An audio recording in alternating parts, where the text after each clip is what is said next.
Hello everyone, आज का हमारा नया टॉपिक है imperfection in solid. Imperfection term से हम क्या जानते हैं? इम्परफेक्शन मतलब जो परफेक्ट नहीं हो, तो जो परफेक्ट क्रिस्टल होते हैं उनको आइडियल क्रिस्टल कहेंगे, तो इम्परफेक्शन वाले को क्या कहेंगे? Non ideal. और आइडियल और नॉन आइडियल में मेन डिफरेंस कहां से रहेगा? सीपी। अगर सीपी का अरेंजमेंट रेगुलर हुआ तो आइडियल, सीपी का अरेंजमेंट इरेगुलर हुआ तो नॉन आइडियल। बट अगर रेगुलर अरेंजमेंट के सीपी अपने प्लेस से, अपने रियल प्लेस से डिसलोकेट हो जाए तो क्या टेंड करेंगे? Ideal crystal will tend to non ideal crystal. तो सारा खेल किसका है? सीपी के अरेंजमेंट का। अगर सीपी रेगुलर अरेंजमेंट में अपने रियल पोजीशन पे रहे तो आइडियल, और सीपी अपने पोजीशन से, रियल पोजीशन से डिसलोकेट हो जाए तो ideal crystal will tend to the non ideal crystal. और जब कोई भी चीज नॉन आइडियल होगी तो वो डिफेक्टिव होगी। उसके डिफेक्ट के बारे में आज हमें पढ़ना है। इससे पहले दो इंपॉर्टेंट पॉइंट नोट कर लीजिए। देखिए, पहला पॉइंट कि आइडियल क्रिस्टल हाइपोथेटिकल होते हैं, रियल लाइफ में एग्जिस्ट करना मुश्किल है। आइडियल क्रिस्टल क्या होते हैं? हाइपोथेटिकल। अगर कोई पूछे भी तो ये कह सकते हैं कि ओनली एग्जिस्ट एट 0 केल्विन। और 0 केल्विन कितना डिग्री सेल्सियस होगा? -273 डिग्री सेल्सियस। तो -273 डिग्री सेल्सियस में किसी भी पार्टिकल्स, किसी भी सब्सटेंस को अपनी आइडेंटिटी मेंटेन करने में हालत खराब हो जाएगी। In general ideal crystal real life में एग्जिस्ट नहीं करते हैं, हाइपोथेटिकल होते हैं। और इम्परफेक्शन का मतलब डिफेक्ट। तो डिफेक्ट क्या है? लिखिए, irregularities in arrangement of CP.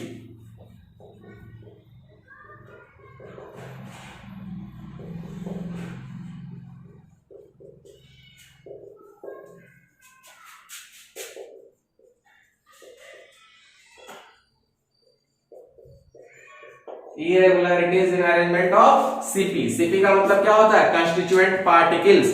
तो ऐसे तो बहुत टाइप्स के डिफेक्ट होते हैं। Electronic defect, atomic defect, point defect, दोनों एक ही है। Atomic and point, and line defect. Line defect का दूसरा नाम स्क्रू डिफेक्ट। लेकिन हमारे सिलेबस में हमें मेनली क्या पढ़ना है? एटॉमिक या पॉइंट डिफेक्ट। मेनली उसको हम पॉइंट डिफेक्ट से डिनोट करेंगे। तो पहले हम देख लेते हैं एक बेसिक आइडिया कि what is the point defect and what is the line defect. आइए, तो पहले लिखिए एटॉमिक डिफेक्ट एंड या पॉइंट डिफेक्ट, दोनों सेम ही है।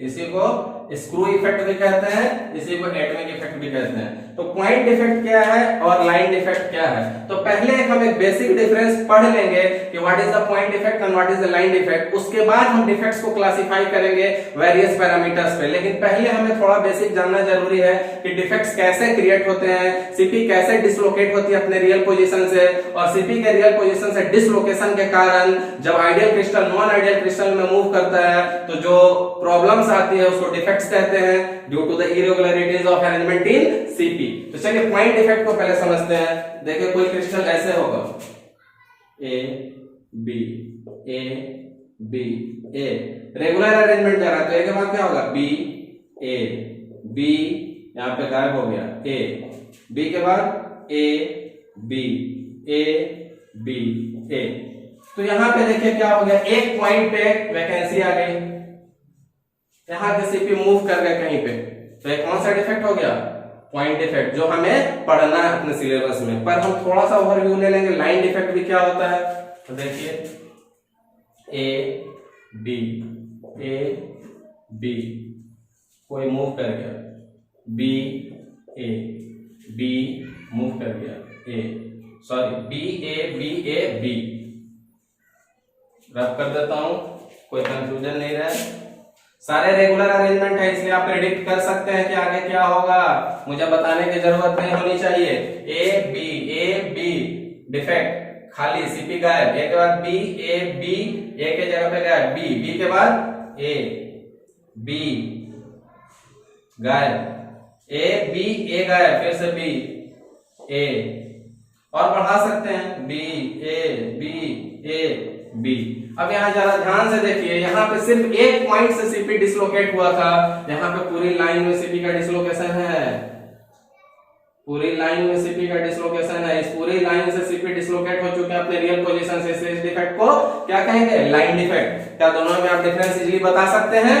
Point defect is nothing but the defect in which from a particular point CP will dislocate, but in line defect CP will dislocate from a particular line, not from a particular point. तो ये दोनों basic defect हो गया। हमारे syllabus में हमें सिर्फ point defect पढ़ना है, तो आगे हम इस डिफेक्ट का क्लासिफिकेशन देखते हैं। उसके लिए मैं पहले इसको रब कर देता हूं। आप बस एक पॉइंट यहां लिख सकते हैं, CP dislocates from its real position leads to non ideal crystal. लिख सकते हैं आपको मर्जी हो तो, CP dislocates from its real position leads to non ideal crystal. और जब नॉन आइडियल क्रिस्टल पे मूव करेंगे तो वही डिफेक्ट्स होता है। चलिए तो इसको रब करते हैं और चलते हैं अपना आगे क्लासिफिकेशन ऑफ डिफेक्ट्स के। चलिए तो डिफेक्ट्स को हम क्लासिफाई कर लेते हैं। तो लिखे डिफेक्ट्स।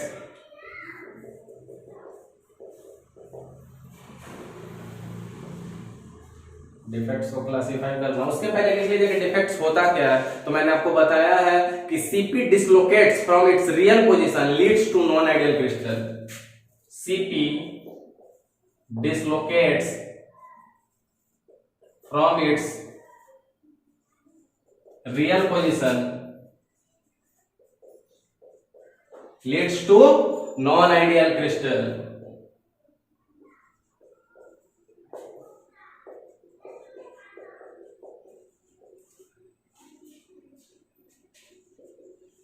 सीपी जब अपने पोजीशन से डिसलोकेट होगा रियल पोजीशन से, तो किस चीज को लीड्स करेगा? नॉन आइडियल क्रिस्टल से। बहुत टाइप्स के डिफेक्ट होते हैं, हमारे सिलेबस में कौन सा डिफेक्ट है? Point defect.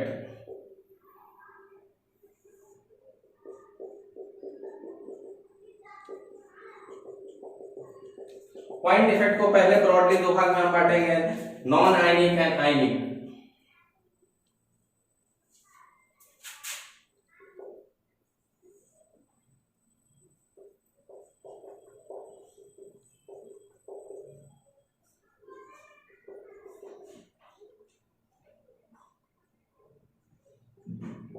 नॉन आयनिक और उसके बाद आयनिक।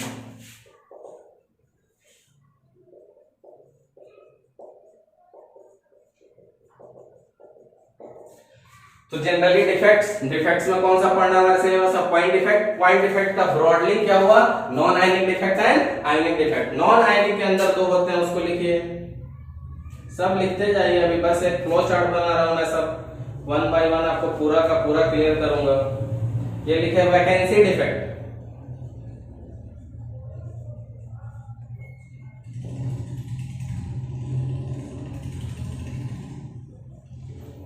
और second one interstitial defect.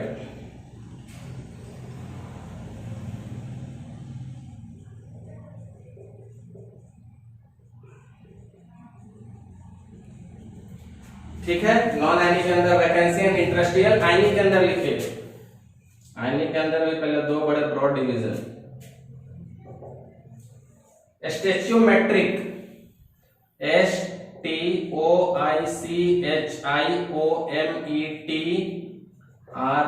स्टेचियोमेट्रिक defect. और इधर जब उधर स्टेचियोमेट्रिक होगा तो इधर नॉन STOICHIOMETRIC।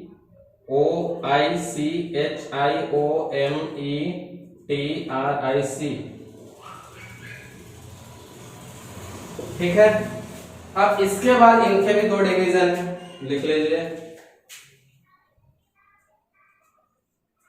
जो मेन है आपके एग्जाम पॉइंट ऑफ व्यू के लिए,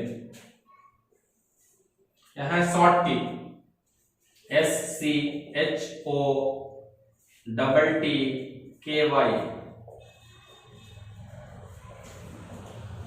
और यह है फ्रेंकनेल, FRENKEL डिफेक्ट। इसके भी दो डिवीजन है, एक का मेटल एक्सेस,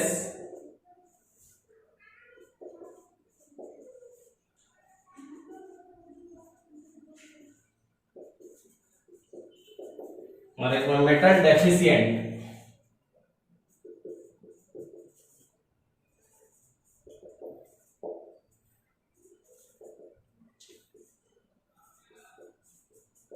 तो एक बार जरा ध्यान से इस पूरा फ्लो चार्ट को देख लीजिए ताकि वन बाय वन हम आगे डिस्कस कर सके। तो सबसे पहले डिफेक्ट, व्हाट इज डिफेक्ट? तो CP dislocates from its real position, उसके पहले वो आइडियल क्रिस्टल होते हैं, वो नॉन आइडियल क्रिस्टल में मूव कर जाते हैं। नॉन आइडियल क्रिस्टल में मूव करने के कारण उनमें डिफेक्ट्स अराइज होते हैं। हमें मेनली हमारे सिलेबस में पॉइंट डिफेक्ट पढ़ना है। पॉइंट डिफेक्ट पहले ब्रॉडली क्लासिफाई किए जाते हैं, नॉन आयनिक डिफेक्ट है, आयनिक defect. Under the non-ionic defect, again two division, vacancy defect and interstitial defect. And under the ionic defect, stoichiometric and non-stoichiometric. Again under the stoichiometric, Schottky defect and Frankel defect. And under the non-stoichiometric, metal excess defect and metal deficient defect. तो आइए हम इसको रब करते हैं और one by one vacancy, interstitial, Schottky, Frankel, metal excess, metal defect को आज हम डिस्कस करेंगे। आइए तो पहले हम रब करते हैं इसको। तो हमने क्लासिफिकेशन देखा डिफेक्ट्स का। अब उस डिफेक्ट्स के जो क्लासिफिकेशन देखे थे, सारे डिफेक्ट्स को एक एक करके हम पूरा डिटेल्स में पढ़ते जाएंगे और आपका सारा कॉन्सेप्ट बिल्कुल मैं क्लियर करते जाऊंगा। तो उसमें फर्स्ट वन क्या था, आपका लिखिए वैकेंसी डिफेक्ट। पहला डिफेक्ट क्या था उसमें,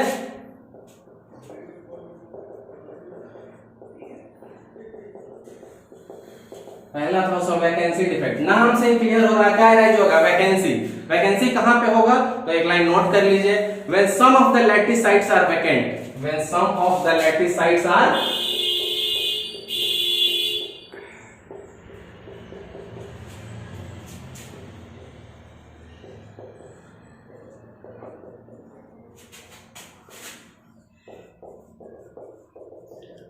जब किसी लैटिस साइट्स के कुछ साइट्स क्या हो, वैकेंट हो, खाली हो। आइए एक अच्छे डायग्राम से मैं इसको समझाने की कोशिश करूंगा। मान लीजिए कि हमारा लैटिस है और उसके साइड्स पे ये लोग ऑक्यूपाई किए हुए और यहां से कोई गायब हो जाए।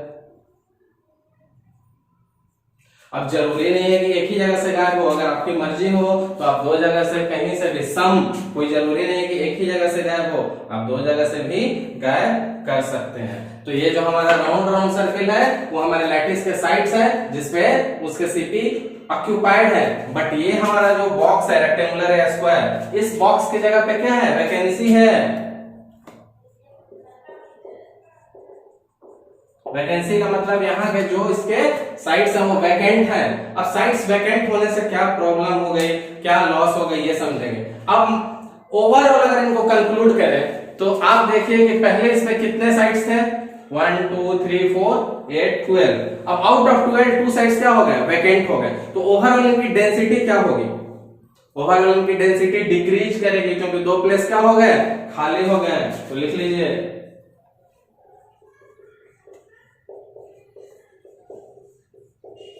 तो vacancy defect is nothing, it is a defect when some of the lattice sites are vacant, कुछ लैटिस के साइड खाली हो। देखिए इस केस में ये हमारे लैटिस के साइड्स हैं, ये सब फील्ड है और ये स्क्वायर या रेक्टेंगुलर जो बॉक्सेस हैं ये वैकेंसी है। तो इस दो वैकेंसी के कारण इस डिफेक्ट का नाम क्या पड़ेगा, वैकेंसी डिफेक्ट। और वैकेंसी क्रिएट होने से इनकी डेंसिटी पे क्या असर पड़ेगा, ओवरऑल डेंसिटी विल डिक्रीज। तो आइए हम चलते हैं अपने अगले टॉपिक पे, after vacancy defect interstitial defect. तो इस पर अब करते हैं,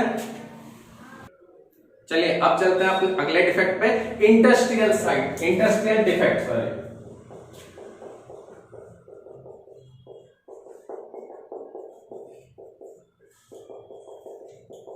इंटरस्टिशियल डिफेक्ट नाम से पहले इस वर्ड का एक मीनिंग समझिए। इन जनरल इंटरस्टिशियल किसी दो चीज, किसी भी चीजों के बीच में जाकर घुसना, इंटरस्टिशियल, इन बिटवीन समझिए आप, इंटरस्टिशियल। तो पहले इसके लिए एक लाइन डेफिनेशन लिख लीजिए, when some CP occupy an interstitial site, when some CP occupy यही साइट, इंटरस्टिशियल साइट।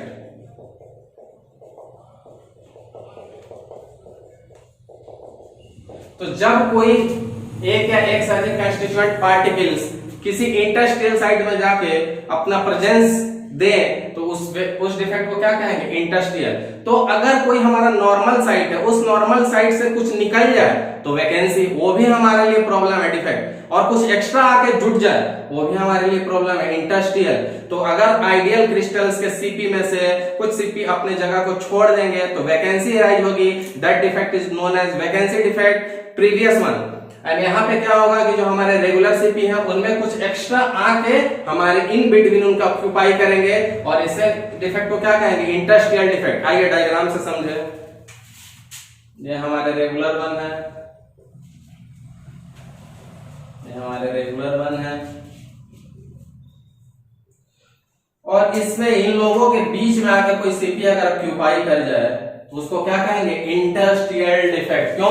क्योंकि सीपी क्या आ गया, इन लोगों के बीच में, और इन लोगों के बीच में आने से डेंसिटी क्या हो गई, डेंसिटी बढ़ गई। पिछले वाले में खाली होने से डेंसिटी क्या हुई थी,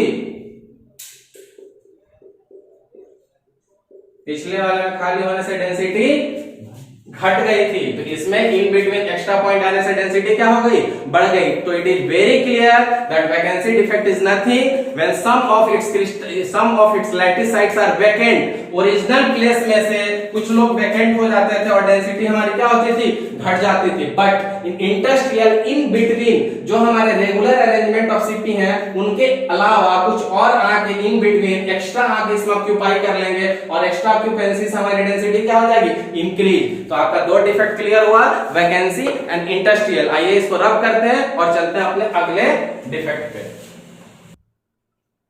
चलिए तो बढ़ते हैं अपने अगले डिफेक्ट पे, शॉर्टकी, SCHOTTKY, शॉर्टकी डिफेक्ट। ये डिफेक्ट आता है आपका किसके अंदर में, स्टोइकियोमेट्रिक के अंदर में। और स्टोइकियोमेट्रिक क्या होता है, तो no change in stoichiometry of compound, that is formula of compound before and after defect will be same.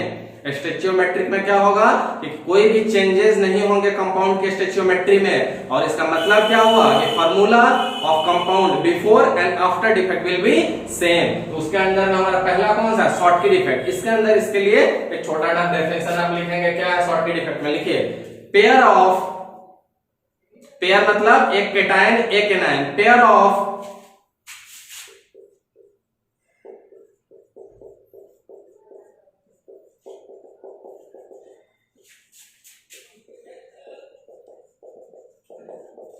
pair of one cation and one anion of equal valence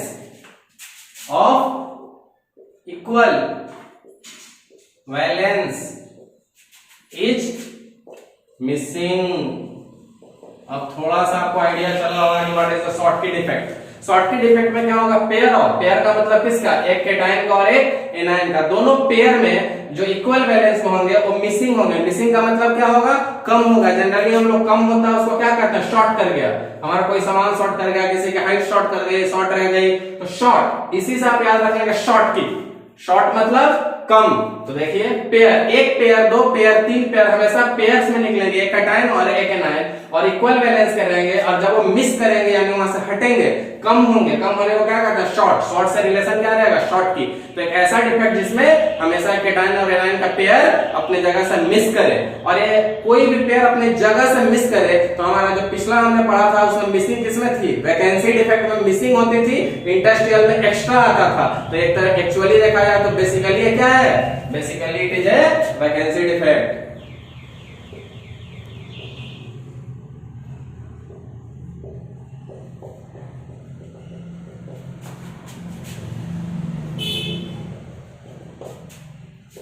बहुत ज्यादा इसके डिटेल्स में जाने की जरूरत नहीं है, ज्यादा डिटेल्स जाएंगे तो कुछ बुक बोलेंगे कि नहीं दोनों अलग अलग चीज है, ये तो आयनिक है तो नॉन आयनिक है। आपको उतना ज्यादा डिटेल्स में जाने की जरूरत नहीं है, आपके लिए कॉन्सेप्ट मोर इंपॉर्टेंट है। और यहाँ से कोई भी चीज मिस कर रही है यानी कम हो रहा है, कम का मतलब हमारे लिए वैकेंसी अराइज हो रही है, तो ये वैकेंसी डिफेक्ट का टाइप है। और इसके लिए हम पहले समझेंगे कि कैसे बनेगा। तो एक हम अपना एग्जाम्पल लेंगे जो हम अपना फिगर बनाते हैं। देखिए a plus B minus, a plus B minus. अब यहां से पॉजिटिव a प्लस के बाद क्या आएगा, b माइनस। यहां से कौन सा गायब हुआ, ध्यान से देखेंगे, यहां से क्या गायब हुआ, कैटायन। फिर आगे बढ़े, b माइनस के बाद a प्लस के बाद फिर से b माइनस के बाद फिर से a प्लस, b माइनस के बाद फिर से a प्लस के बाद फिर से b माइनस के बाद फिर से a प्लस, और फिर अब क्या गायब हो गया यहाँ से, b माइनस। ध्यान से देखिए, दो जो चीज गायब हो कौन कौन सी है, कुछ तो हमारा छूट रहा है।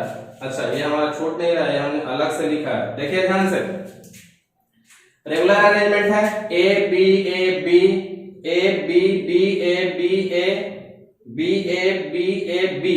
तो क्या क्या क्या हुआ यहां से देखिए, आफ्टर ए बी के बाद क्या होता है ए प्लस, ये निकला यहाँ ए प्लस बी बी माइनस ए प्लस बी माइनस, यहां से ये निकला। तो क्या दोनों का पेयर कंप्लीट हो गया, pair of cation and anion,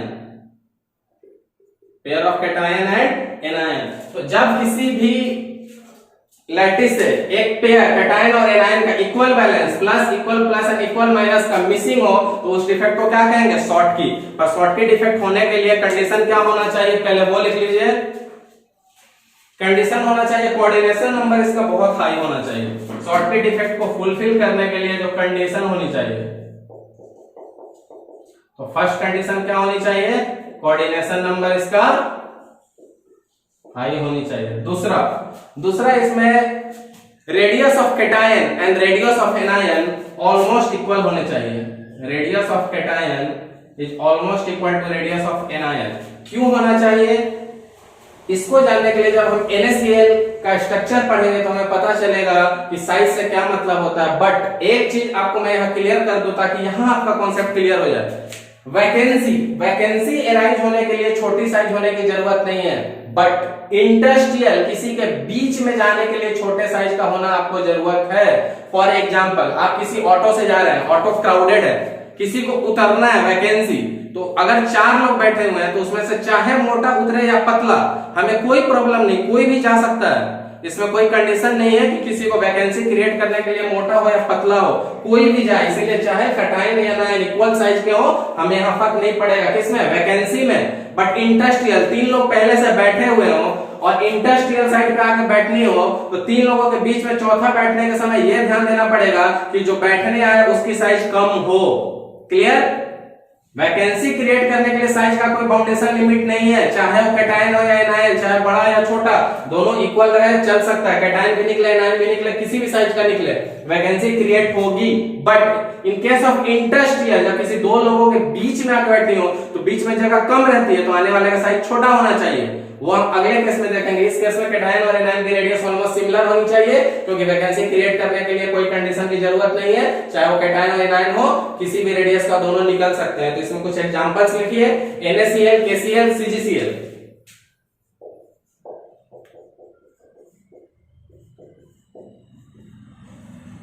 but important example आपको यहाँ पे क्या लिखना है, AgBr। वो क्यों इंपॉर्टेंट है मैं बताऊंगा। AgBr को ध्यान रखिएगा, इंपॉर्टेंट है। क्यों इंपॉर्टेंट है मैं आगे बताऊंगा। अब ये बताइए कि इसमें से फिर से वैकेंसी डिफेक्ट में 2 इसके Cp यहां से गायब हो गए हैं, तो इनके वैकेंसी क्रिएट होने के कारण इनके डेंसिटी में फिर क्या असर पड़ा, डेंसिटी बढ़ेगा कि घटेगा, कम हुए तो डेंसिटी डिक्रीज करेगी। पिछले में हमने देखा था वैकेंसी में डेंसिटी डिक्रीज करती थी और इंडस्ट्रियल में वैकेंसी इंक्रीज करती है। अब यहाँ सबसे एक इंपॉर्टेंट पॉइंट आपको ध्यान देने वाली बात है, आप नोट करके लिख सकते हैं इसके नीचे कि no effect on electrical neutrality, no effect on electrical neutrality.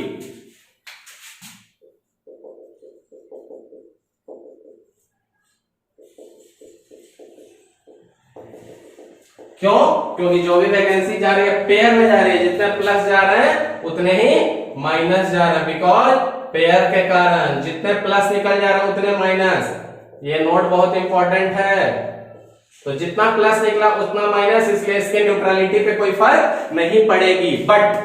But electrical conductivity, not neutrality, confuse नहीं होना है। अब इलेक्ट्रिकल कंडक्टिविटी क्या होगी, थोड़ी सी बेहतर हो जाएगी, स्लाइटली इंक्रीजिंग। क्यों? क्योंकि वैकेंसी है और हम जानते हैं कि वैकेंसी होने से मूवमेंट अच्छी होगी, तो कंडक्टिविटी पे थोड़ी सी सुधार हो जाएगी। तो नो इफेक्ट ऑन क्या, electrical neutrality, not electrical neutrality के आगे लिख लीजिए नो इफेक्ट।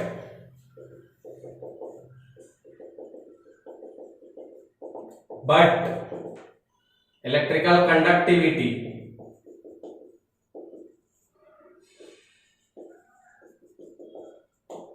ये क्या हो जाएगी, स्लाइटली इंक्रीजिंग। ये बहुत बहुत इंपॉर्टेंट पॉइंट है, आपको कंपटीशंस में बहुत जगह काम आएगा। और कंफ्यूज नहीं होना है, different between the electrical neutrality and conductivity. Neutrality पे कोई इफेक्ट नहीं, क्योंकि जितना प्लस निकला उतना minus, because of pair. But electrical conductivity पे असर पड़ेगा, और असर क्या पड़ेगा, बहुत बेहतरीन अच्छा हो जाएगा। क्यों? क्योंकि यहाँ पे हमारे क्या क्रिएट हो रही है, वैकेंसी, और वैकेंसी से हमें मूवमेंट क्या हो जाएगी, अच्छी हो जाएगी। तो आई होप ये आप अच्छे से समझ गए होंगे। ध्यान रखना है कि एजीबीआर इंपॉर्टेंट है, वो अगले टॉपिक में मैं आपको क्लियर करूंगा कि एजीबीआर क्यों इंपॉर्टेंट था आपके लिए, ठीक है।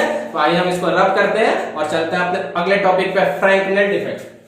चलिए तो चलते हैं अपने अगले टॉपिक पे, फ्रैंकनेट इफेक्ट। इसी का दूसरा नाम है डिसलोकेशन इफेक्ट। नाम से क्लियर हो रहा है कि लोकेशन क्या हो रही है, एक जगह से किसी दूसरे जगह पे शिफ्ट हो रही है। तो डिसलोकेशन इफेक्ट हो या फ्रैंकनेट इफेक्ट हो, दोनों एक ही है। इसके अंदर में सबसे पहले आप समझ लीजिए कि होता क्या है। तो इसमें एक कैटायन, अब क्यों कैटायन वो मैं आपको समझाऊंगा। One cation is dislocated from its the normal side to an industrial side. अपने नॉर्मल साइड से कहां पे डिसलोकेट होंगे, किसी इंडस्ट्रियल साइड पे, उसको क्या कहेंगे हम, फ्रैंकनेट इफेक्ट। तो लिखिए कैटायन। एक चीज और साथ साथ में लिख लीजिए, मैं अभी समझाऊंगा।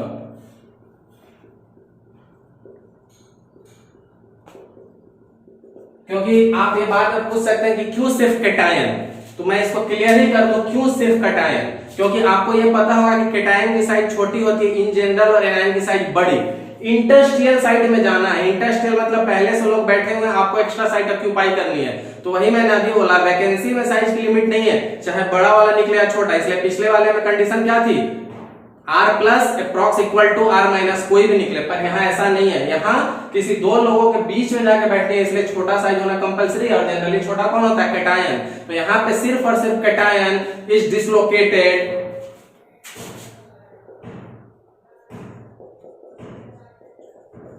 from its normal site to an industrial site। तो क्या है, cation is dislocated from its normal site to an industrial site. तो मैंने क्लियर कर दिया कि वाई ओनली कैटायन, क्योंकि कैटायन की साइज क्या होती है, छोटी। और इंडस्ट्रियल साइट मतलब इन बिटवीन, किसी चीज के बीच में जाना है, इन बिटवीन। तो बीच में जाने के लिए आपको साइज छोटा होना जरूरी है, बड़ी चीजें नहीं हटेंगी, ठीक है। और बेसिकली आपको कौन सा डिफेक्ट दिख रहा है, पहले कैटायन अपने नॉर्मल साइड को छोड़ रहे हैं तो वहां वैकेंसी क्रिएट हो रही है, और फिर किसी दूसरे जगह पे जाके किसी के बीच में बैठ रहे हैं तो वहां पे इंडस्ट्रियल भी आ रहा है। तो बेसिकली ये वैकेंसी एंड इंडस्ट्रियल डिफेक्ट है, लिख लीजिए।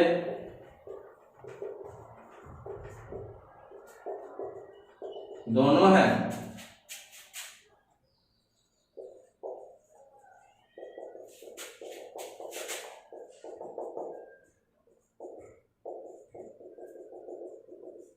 तो बेसिकली क्या है, ये वैकेंसी एंड इंडस्ट्रियल दोनों है। अब एक फिगर बना के हम समझ जाएंगे कि कैसे कैटायन निकल रहा है और कैसे कैटायन कहां जा रहा है। तो पहले normal figure, A plus B minus, A plus B minus, A के नीचे B माइनस, यहीं से वैकेंसी क्रिएट करा दीजिए।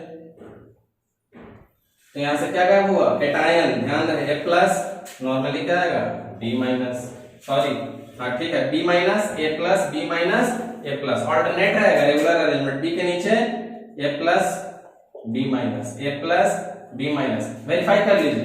A plus B minus, A plus B minus, A plus के बाद B minus, A plus, cation is missing, B minus A plus, B के बाद A B A B। अब कह रहा है पहला आपका काम पूरा हो गया, कैटायन इज डिसलोकेटेड। कैटायन अपनी जगह से, ये कैटायन है हमारा प्लस वाला, कैटायन अपनी जगह से डिसलोकेट हो गया, वैकेंसी डिफेक्ट क्रिएट हो गई। अब नेक्स्ट क्या करना है, अपने नॉर्मल साइड को छोड़ के कहां जाके बैठ जाएगा, इंडस्ट्रियल साइड पे। तो यहां से जो A प्लस निकला था वो किसी इंडस्ट्रियल साइड पे जाके बैठ जाएगा। अब बताइए, इंडस्ट्रियल साइड पे बैठने से जो पहले से यहां से खाली होने से वैकेंसी डिफेक्ट क्रिएट हुई थी, इंडस्ट्रियल साइड पे बैठने से इंडस्ट्रियल डिफेक्ट भी हुआ। क्लियर है। तो फिगर से यहां ध्यान से देखिए, जहां से A प्लस निकले हुए हैं उसके अराउंड देखिए क्या है, जरा ऑब्जर्व कीजिए, है। अब इसका कंडीशन क्या होगा, एग्जांपल्स क्या होगा, तो आप बताइए कंडीशन क्या होगा। पिछले वाले में आपने पढ़ा था कंडीशन क्या, कि कोऑर्डिनेशन नंबर उसमें क्या होना चाहिए था, हाई। इसमें कोऑर्डिनेशन नंबर क्या होगा, लो। उसमें दूसरा कंडीशन हमने क्या पढ़ा था, r plus approx equal to r minus, पर नहीं, यहाँ सिर्फ और सिर्फ r प्लस, और वो छोटा होना चाहिए किससे, r माइनस से। जनरली होता है, क्यों, क्योंकि सिर्फ छोटे साइज ही, सिर्फ स्मॉल साइज ही जाके इंडस्ट्रियल साइट पे बैठ सकते हैं। बड़ी साइज की चीजें जाके इंडस्ट्रियल, इतने लोगों के बीच में जगह नहीं रहेगा कि घुस पाएगी। एग्जांपल लिखिए, ZNS, AGCL, AGBR।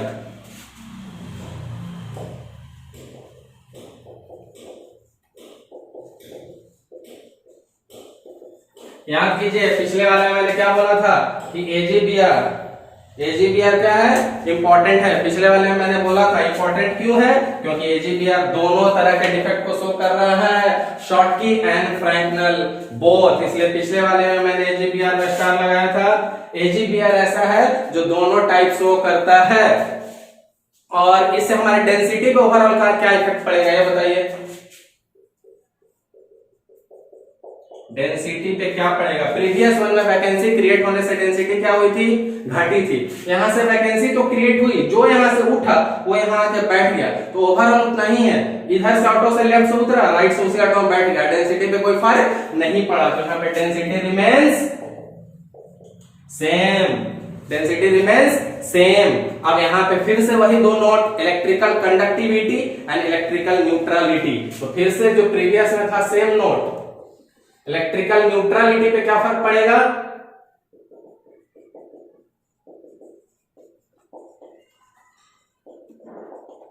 क्या फर्क पड़ेगा इलेक्ट्रिकल न्यूट्रलिटी पे, कोई भी नहीं, क्योंकि कोई कहीं गया नहीं, यहां से निकला और यहां आ गया, एक प्लस यहां से उठा, एक प्लस यहां आ गया, कोई लॉस नहीं, कोई घाटा नहीं, कोई फायदा नहीं। तो इलेक्ट्रिकल न्यूट्रलिटी पे क्या असर पड़ेगा, नो इफेक्ट।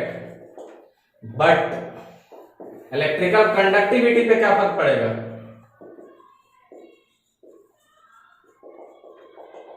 इलेक्ट्रिकल कंडक्टिविटी पे क्या फर्क पड़ेगा, वो भी स्लाइटली इंक्रीज करेंगे, बेहतर होगा। वो क्या होंगे, स्लाइटली इंक्रीज करेंगे। स्लाइटली इंक्रीज क्यों करेंगे, वैकेंसी आएगी, मूवमेंट होगा, कंडक्टिविटी बेटर होगी। तो बस एक बार और मैं आपको फिर से कर दूं, फ्रैंकनेल का मतलब डिसलोकेशन भी है, क्योंकि इसका definition itself says that cation is dislocated from its normal site and occupies an industrial site। तो कैटायन ही क्यों, कितने बार क्वेश्चन आता है कि वाई मान ली कैटायन, बहुत बार ये क्वेश्चन आता है वाई कैटायन मान ली या वाई मान ली कैटायन। सिर्फ कैटायन ही क्यों यहाँ पे आ रहा है, एनायन क्यों नहीं आ रहा, इसलिए नहीं आ रहा है कि ये जो है अपनी जगह से निकलने के बाद लोगों के बीच में जाएगा बैठने, और लोगों के बीच में बैठने जाने के लिए आपकी साइज छोटी होनी चाहिए, क्योंकि यहाँ जगह कम है। तो छोटी साइज जनरली कैटायन की होती है। देखिए कंडीशन में radius of cation should be less than radius of anion, इसीलिए कैटायन, क्योंकि एनायन जाके इस गैप में ऑक्यूपाई नहीं हो पाएगा, फिट नहीं बैठेगा, और सिर्फ डिसलोकेट अपने नॉर्मल साइड से हो रहा है, तो वहां पे वैकेंसी क्रिएट कर दे रहा है, और जब दूसरी साइड पे इन बिटवीन जा रहा है तो वहां इंडस्ट्रियल डिफेक्ट। तो बेसिकली है vacancy as well as industrial दोनों डिफेक्ट है। हमने एक एग्जांपल ले लिया, यहां से हमारा कैटायन मिस हुआ, वही कैटायन आगे इंडस्ट्रियल साइड पे बैठा, एक प्लस उठा, एक ही प्लस आ गया, इसलिए हमें कोई ज्यादा परेशानी इलेक्ट्रिकल न्यूट्रलिटी पे नहीं हुई, और डेंसिटी पे भी फर्क नहीं पड़ा, क्योंकि यहां से उठा यहाँ बैठा, एक क्लास में इतने लोग बैठे थे, एक बच्चा बाहर गया आगे कहीं और बैठ गया, डेंसिटी उतना ही रह गई, density remains same. But condition, previous one में coordination number should be high, यहाँ पे कोऑर्डिनेशन नंबर लो। वहां पे रेडियस ऑफ कैटायन और रेडियस ऑफ एनायन क्या था, ऑलमोस्ट इक्वल था, क्योंकि वैकेंसी क्रिएट करने के लिए साइज इतना बड़ा फैक्टर नहीं है। बट यहाँ पे साइज कैटायन का छोटा होना चाहिए, क्योंकि हमें जाके कहां पे बैठना है बाबू, इंडस्ट्रियल साइट पे। बहुत ध्यान से देखिए एग्जांपल ZNS, AGCL, AGBR, आपके एग्जाम में इंपॉर्टेंट है AGBR, क्योंकि AGBR दोनों तरह का शो करता है। कौन सा, शॉर्टकी एंड फ्रैंकनेल, दोनों तरह का। इसलिए मैंने प्रीवियस वन में भी बोला था कि AGBR इज इंपॉर्टेंट नोट, यहां भी वो नोट बताया था मैंने आपको प्रीवियस वन में। सेम इलेक्ट्रिकल न्यूट्रलिटी में फर्क नहीं, क्योंकि जो निकला था फिर वही आगे बैठ गया, तो no effect on electrical neutrality. But conductivity slightly increase हो गई, क्यों हो गई, क्योंकि वैकेंसी क्रिएट हुआ, मूवमेंट की चांस बढ़े। तो आई थिंक आप लोग ये दोनों डिफेक्ट्स अच्छे से समझ गए होंगे। आगे आने वाले टाइम पे हम आगे बचे हुए रिमेनिंग डिफेक्ट्स करेंगे। Thank you.